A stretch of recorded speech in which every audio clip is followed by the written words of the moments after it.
Në Tiranë është zhvilluar për herë të parë forumi investimeve BE Ballkani Perëndimor, një nismë e mbështetur nga Komisioni Evropian që synon të krijojë një hapësirë të përbashkët zhvillimi ekonomik mes vendeve të Unionit dhe rajonit tonë. Në hapje të forumit, kryeministri Edi Rama kërkoi nga drejtuesit e Bashkimit Evropian një vizion të ri për Ballkanin, duke e cilësuar rajonin si një zgjidhje që pret të integrohet dhe jo si një problem për të zgjidhur. Horizonti i ri për mua do të thotë një vend ku investimet europiane gjejnë një ritëm shpejtësie të ri, ku inovacioni nuk e gjen vendet të zhytur në pirgje letrash. Nevoja është këtu, kriza ka ardhur tashmë. Ndaj le ta transformojmë nevojën në vizion dhe krizën në krijim. Le ta çelim këtë horizont të ri, jo vetëm me deklarata, por me vepra. Le të vërtetojmë që midis Alpeve të Egjeut ka ende hapësirë për Europën që rritet e të bëhet më e urtë, të rritet më shpejt, të bëhet më e lirë. Mesazhi të Ramës ju përgjigj presidentja e Komisionit Evropian, Ursula von der Leyen, e cila shpalli disa nga projektet konkrete që BE-ja po nis në rajon.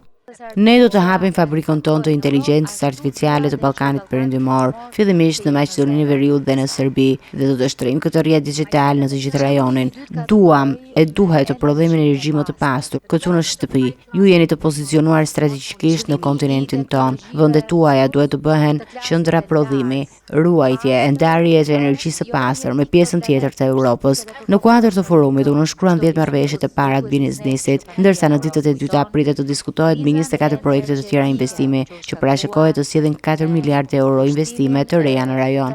Von der Leyen e cilësoi planin e rritjes për Ballkanin Perëndimor si një shtyllë të rëndësishme për të ardhmen e rajonit dhe u bëri thirrje investitorëve europian të mos e humbin mundësinë. Plani i rritjes në Ballkanit Perëndimor synon dyfishimin e prodhimit të brendshëm bruto rajonale për dekadat e ardhshëm, kështu që mesazhi im për investituesit sot është i drejtë për drejtë. Mos e lini t'ju humbas kjo mundësi. Koha për të investuar në Ballkanin Perëndimor është tani.